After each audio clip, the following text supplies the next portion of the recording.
Il y a quelques semaines de cela, les services de renseignement ont intercepté plusieurs communications entre un individu et des chefs terroristes portant sur des détails des positions des forces de défense et de sécurité intérieure, des volontaires pour la défense de la patrie, ainsi que sur les opérations militaires.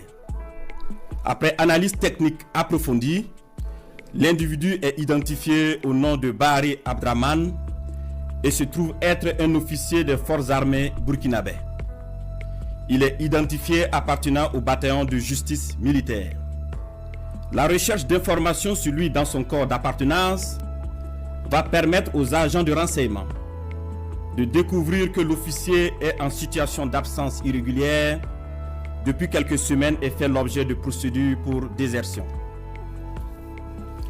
La surveillance des communications du lieutenant déserteur Bahari Abdraman va donner des liens supplémentaires qui vont intéresser les services de renseignement, notamment avec un officier des forces armées du nom de Compaoré Joani, un ancien sous-officier de l'armée burkinabè du nom de Zerbo Laoko, un officier en service au centre intégré des opérations du Burkina Faso, le commandant Ouedraogo Frédéric, un officier des forces armées en stage dans un pays européen, mais déserteur depuis un bout de temps et ayant rejoint Abidjan du nom de Kaboré Constantin.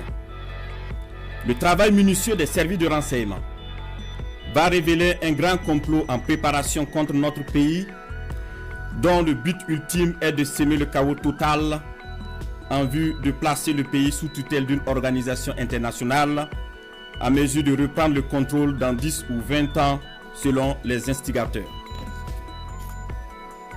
Des informations sensibles ont été passées aux terroristes en vue d'accentuer les attaques contre les forces combattantes et les civils dans le but de susciter la révolte contre les autorités. Aussi, d'autres stratégies ont été développées pour désorienter les services de renseignement afin de les amener à faire des arrestations massives au sein des forces de défense et de sécurité intérieure et espérer ainsi créer des frustrations et un sentiment de peur. La manipulation est menée également à travers des messages diffusés pour susciter injustement certains et d'autres messages envoyés à des chefs de corps pour leur faire peur en indiquant qu'ils seront arrêtés car étant sur une soi-disant liste noire. Des leaders religieux et coutumiers ont été sollicités pour convaincre certains officiers de s'engager dans cette mission funeste. Ce fut le cas malheureusement du capitaine Ouedraogo René David, en fuite actuellement.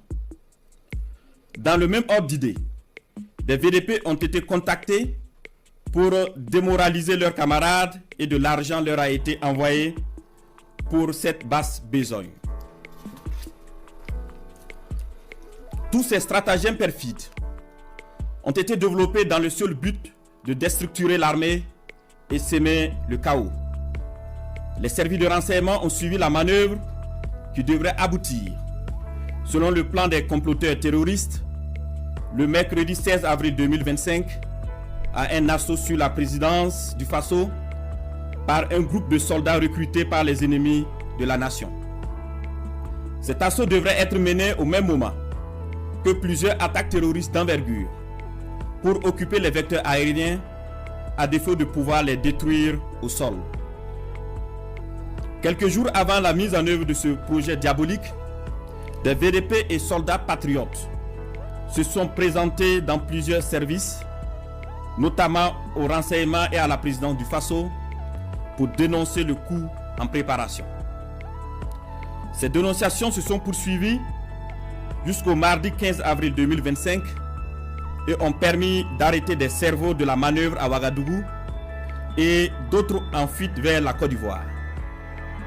Il faut noter que les cerveaux à l'extérieur du pays sont tous localisés en Côte d'Ivoire, y compris le nommé Bahari Abdraman. Le complot se poursuit activement depuis leur centre des opérations à Abidjan, avec pour objectif de semer le chaos au Burkina Faso avant le mois de juin. Les services de renseignement poursuivent leurs actions de surveillance et tiendront l'opinion nationale au courant de toute évolution de la situation. Plusieurs autres personnes impliquées sont suivies et assumeront les conséquences de leurs actes le moment venu. Nous invitons les populations à rester sereines et vigilantes et à signaler toute activité suspecte. Quant aux vaillantes forces combattantes, nous les encourageons à poursuivre leur mission avec détermination tout en restant vigilantes. La patrie ou la mort, nous vaincrons.